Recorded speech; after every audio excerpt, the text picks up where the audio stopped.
Call the Finance Administration Land Acquisition Committee meeting for Tuesday, December 20th, 2016 to order at 6:31.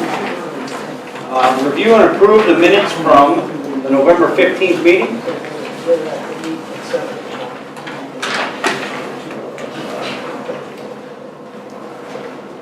I'll make a motion to accept the minutes from November 15th and have placed on file. Okay, we've got a motion and a second. Any discussion? All in favor? Aye. Opposed?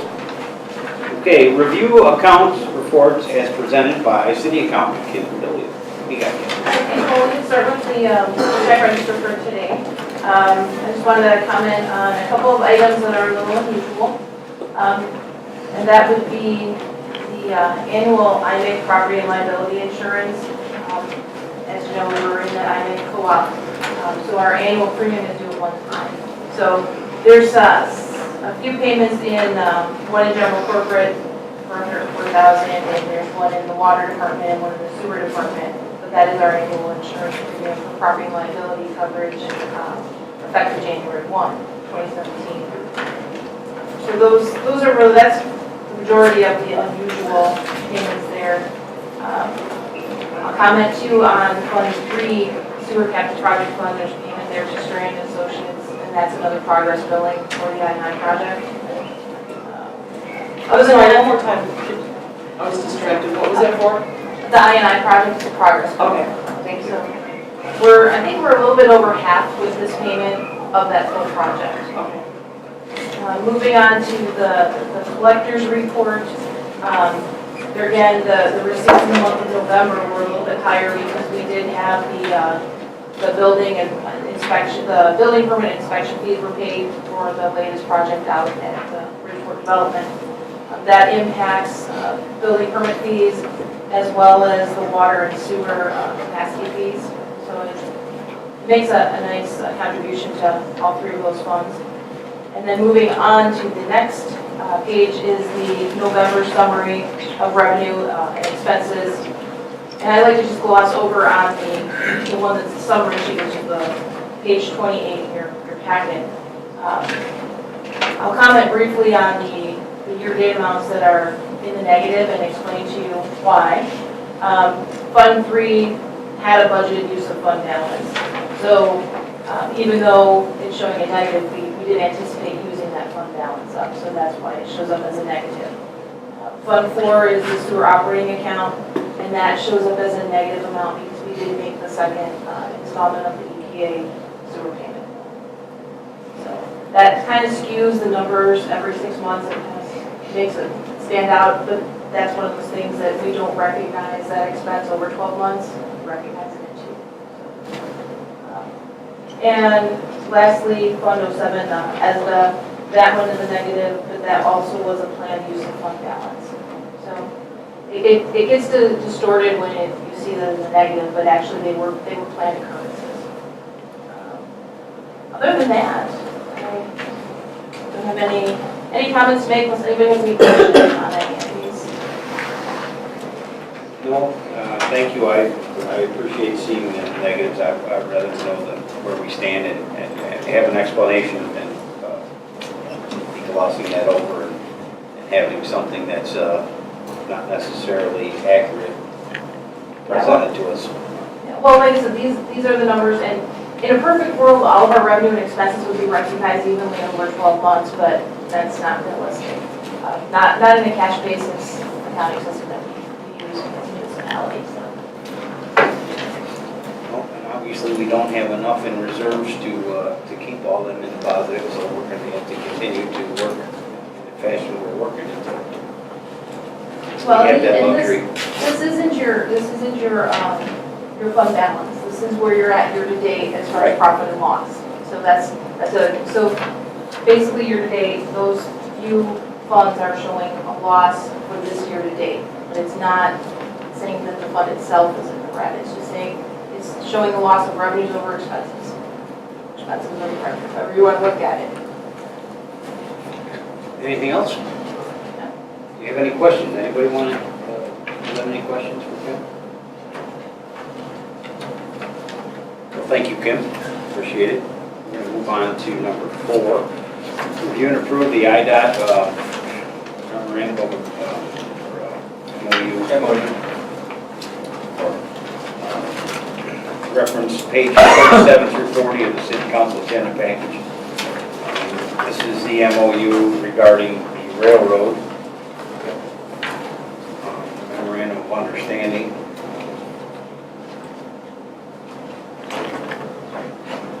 Did everybody get a chance to look at it?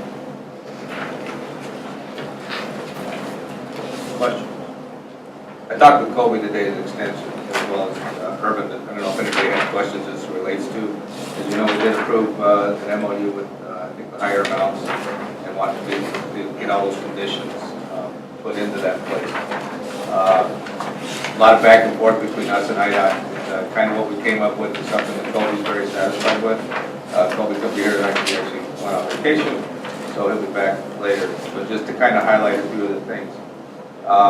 The $330,382 is the number that IDOT's agreeable to as far as the road replacement after the project's over. They will commit to that fund that'll be there. In addition to that, they show that there's the bond issue as well as that could be referenced on top of the $330,000 if there's additional funds that are needed to get the roads repaired. Also, in regards to that, one of the things that Colby said really highlights was two issues. One, that if there's any type of maintenance occurrence or something happens to the roadway, something happens to where it's damaged, and they refuse to repair it when it happens, we have the authority to shut the project down right there. So they can no longer use the roads. The second most thing I think is really vital is where you see, I think it's under number 2. Where it talks about the 8 pavement cores. We're going to get core samples of the roadways that are being used, not only north, if I'm not, correct me if I'm wrong, John or Frank, I remember what Colby told me. The 8 cores not only include North Water Street, North Kankakee Street, but they'll also include First Street. The First Street's needed to be used as well as Canal, right? Yeah, right.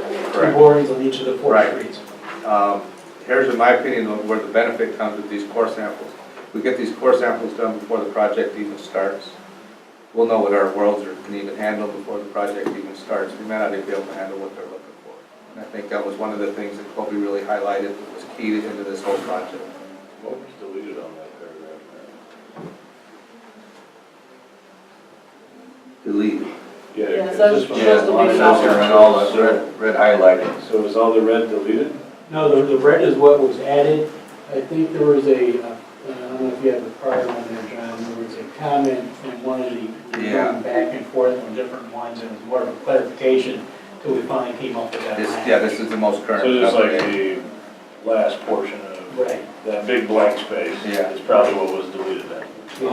One of the things I was going to ask you, Mayor, is are we going to look at any of the existing sewer structures to see whether any of them that are going to be crossed can handle the... I think a lot of that will be based on the cores. I don't know exactly how they lie and how they, how they're come about. I think the core samples will determine that on the way, because the cores will be actually above the sewer mains. Those are utility relocations. Right. Which is very good. Number 7 is huge because... Here's the highlight of utility. There's areas within the UP Railroad, I think some of it's along Kankakee River Drive, where they talked about utility easement relocation. UP Pacific requested it, and they're saying that we have to pay for it. Right. Okay? We said no. Right. Well, come to find out, there was documents that they produced from, I think, a couple from 1979 and another one where we had actually put utilities under their property. And they basically, those agreements were made way back when, that if the railroad ever needed them moved, that the city would pay for the cost. So that was an agreement that was made by council many years ago in relation to this. So that's what they were showing us in this whole thing. That says we might have to relocate these utilities underneath these railroads, so you're going to be responsible to pay because you guys said you would, even though it was 30, 40 years ago. Okay? So that was brought into the MOU and under the discussion, they said if there's anything that needs to be relocated, these 3 locations, that they will pay for it. We won't be responsible for it. even though they have a document that says we would be. Yeah, and I know we went round and round on that, it was my understanding, just reading it, and I know, I think you looked at the same. Yeah, If they needed to make an improvement to their existing, but they didn't say anything about adding a track or expanding. Right, and our argument could be that this is not a railroad project, this is a state high-speed or federal high-speed rail project. You know, this is not dealing with the railroad having to do it, they're doing it because of the high-speed rail. So that could have been our argument at the same time, and that was some of the discussion that came up, but then they understood that, you know, that what was going on and that they would pay for it. Even though Kobe, I think, gave them ideas to where they wouldn't have to do anything. It looks like you have the ability, if a structure collapses, to shut something down for that emergency and then hopefully get that repaired up. My concern is number 9, which was always my concern, is I just have an issue with the words "is not intended to create any legal or any legally binding obligations." Is this binding or is it not binding? Well, I think, John, this will lead to an IGA, correct? Correct. In our last discussion, phone conference in regards to that, we brought that up in regards to, you know, we'd like to have a binding document sooner rather than later, especially we'd like to have it now rather than after the work's done. Especially before we give them a permit. After we give them a permit, Yeah. Right. That won't come till after the IGA. So what they said was, once we've got the MOU down and approved, it's just a matter of just adding some, you know, a few more paragraphs in regards to who signs it and things like that, so that they can get it done relatively quick. So, you know, and then it will become legally binding? It once has to it's be signed. approved by the councils for an IGA. Right, Yeah. they'll come back It'll come here. back to you for Yeah, final once the approval. MOU's done, then the IGA comes in and it's a legal binding document, then it's an IGA, correct? Once the city signs off on it, and once the proper state officials sign off on it. too. As an IGA, it's a legal binding document. Correct. So this will come out of the final document then? Right. This is the plan, and then the IGA will be based almost word for word in the MOU. Except for the fact that Except for number no 9. longer say that it's not legally binding. Right, that'll be out. I mean, you understand what I'm saying, right? Yep, absolutely, totally understand. Okay. That's And I hope they gave you the answer that was necessary, which I agree with too. I mean, it needs to be a legally binding document. That's what I usually learn, that that's what the IGA does. The MOU is the starting point. Gets everything written, the IGA makes it final. That was my only question. The only thing I asked for, if you guys are, if everybody's okay with it, to, you know, send it out to council for approval. Okay, does anybody have any other questions about the document? Can you review the 330,000 one more time about the additional funding? Yeah, there's $330,000 that's going to be there for the roadway improvements in North Water Street and Kankakee Street. Okay, that's there. But in addition to that, there's also, if you look, there's the bond insurance, the bonding, where they if anything's above that, there's a bond insurance or anything is needed, that they will cover that. And in fact, a lot of this stuff, the numbers that were here were inflated.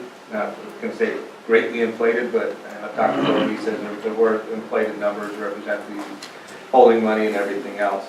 But he says even with, especially like Kankakee Street, because these numbers reflect all the way to Chicago Street.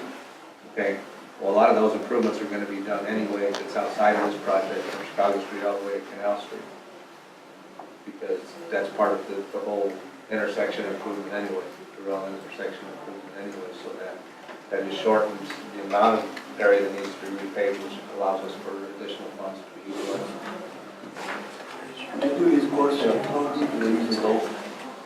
I don't know. I'll be honest with you, you know. All I know is from what Colby says, the core sample is basically take what the base is and the depth of the base, and then the thickness of the top coat of the asphalt on top.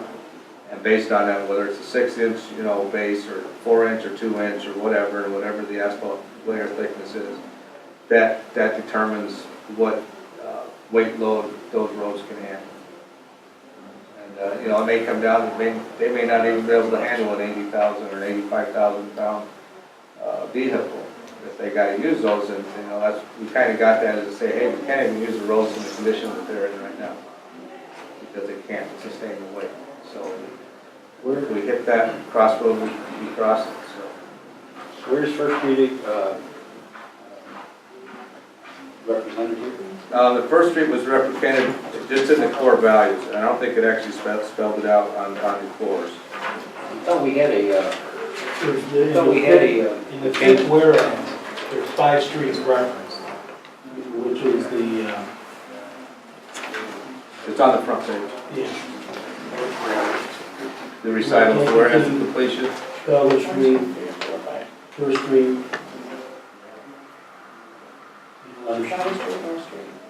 There's an exhibit that's attached to this too, starting on the prior agenda. I'm sorry, what did you say? There's an exhibit that is in color showing the haul routes.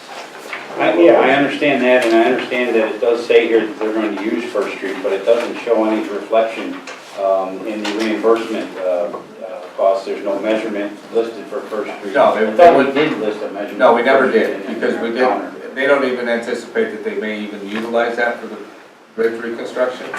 So they didn't want that in there. They said, we don't intend on using it, but we'll include that in our core samples because in the event that they have to use overweights to go down there as well. Down First Street as well, we want to ensure that they can handle it. We'll have a videotape core sample, 2 of each on all 4 streets, so a total of 8 core samples and 4 videotapes. So we'll know what the surface and subsurface conditions will look like prior to the work commencing on those streets, which we then can evaluate when it's all said and done, and to the extent of any damage done to those streets in that process. And we can always hold the contractor accountable for the cost on those improvements. Anybody have any other questions? Yeah. On this right here, looking at Route 53 to Davy Lane, how are they going to be using Davy Lane on something like that? So, are they going to be using it off the strip line road, or are they going to be using it off? No, it's 53 to From Route 53 to Davie. Davy. Oh, 2 Davy, I'm sorry. Yeah, from Route, they're talking about First Street, Got it. from Route 53 to Davie. I apologize. That's okay. Don't worry. Okay. Any other questions?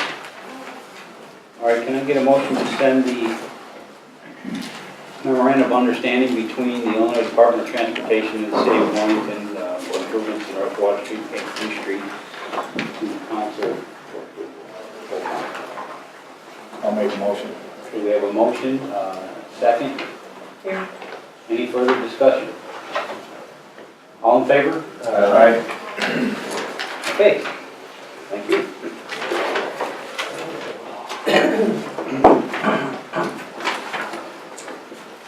Let's read that on here. Okay.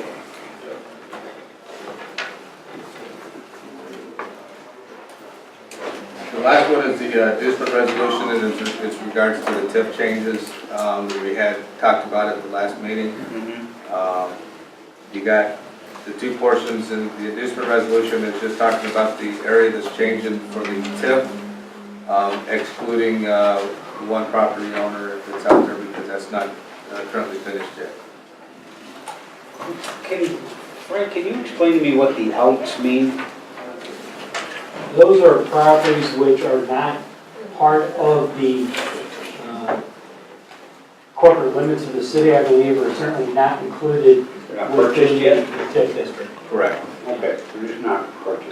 There's one They're not out planned, they're there. not. Right, it's not completed yet, and so what'll happen is this encapsulates what has been agreement with the change in the boundaries, excluding the one that's out, which that one will come in at a later date because they haven't finalized everything.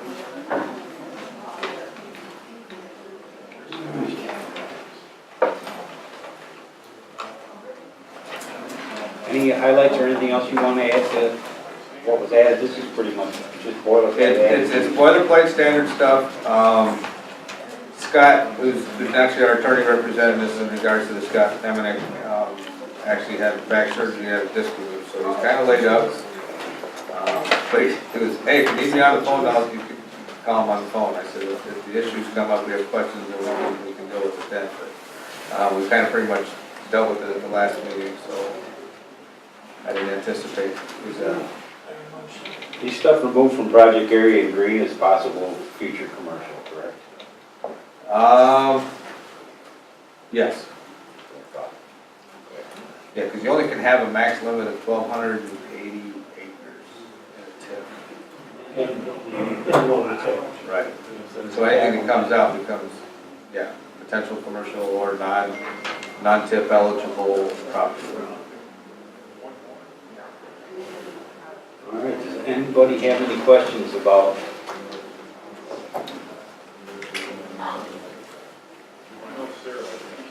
the ordinance improving the 2016 amendment to the tax acre financing TIF redevelopment plan and project for Ridgeport Logistics Center intermodal terminal facility? You just get a motion to I'll send make it a, to. I'll make a motion to send that to council There you without go. repeating it. Okay, we got a motion. Can we get a second? Second. Any further discussion? All in favor? Opposed? Okay. There's nothing else on the agenda. It's adjourned. All right. There's no further business come before this committee. A motion for adjournment. So moved. Second. Second. All All right. in favor? 8 minutes. We're adjourned.